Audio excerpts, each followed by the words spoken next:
Rotating effect of a body is called torque. For example, ഇവിടെ നമ്മൾ X ആക്സിസും Y ആക്സിസും കൺസിഡർ ചെയ്തിട്ടുണ്ട്. അതിൽ പെർട്ടിക്കുലർ പോയിന്റ്, ആ പോയിന്റിൽ ഒരു എഫ് എന്നൊരു ഫോഴ്സ് ആക്ട് ചെയ്യുന്നുണ്ട്. ആ ഒരു ഫോഴ്സ് ആക്ട് ചെയ്യുന്ന പോയിന്റിലേക്ക് ഉണ്ടാകുന്ന പൊസിഷൻ വെക്ടറാണ് ആർ.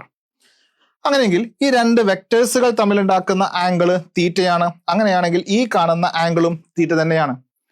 അപ്പൊ ഇവിടുന്ന് ടോർക്കിന്റെ equation force into perpendicular distance ആണ്. അപ്പൊ അപ്ലൈഡ് ഫോഴ്സ് എഫ് ആണ്. പെർപെൻഡിക്കുലർ ഡിസ്റ്റൻസ് എന്ന് പറഞ്ഞാൽ ഈ കാണുന്നതാണ് ഒറിജിനിൽ നിന്ന് ആ ഒരു perpendicular distance, that is equal to R sine theta. ഒരു റൈറ്റ് ആംഗിൾ ട്രയാംഗിൾ ആണ്, ഹൈപ്പോട്ടനസ് ആർ ആണ്. അപ്പൊ തീറ്റയുമായിട്ട് നിൽക്കുന്ന opposite side R sine theta. അങ്ങനെയെങ്കിൽ torque is equal to force F perpendicular distance R sine theta. Therefore torque is equal to R F sign theta. Torque is equal to R cross F. ഒരു കാര്യം കൂടി ശ്രദ്ധിക്കേണ്ടതുണ്ട്. Torque maximum ആവണമെങ്കിൽ sine തീറ്റിന്റെ value 1 ആവണം.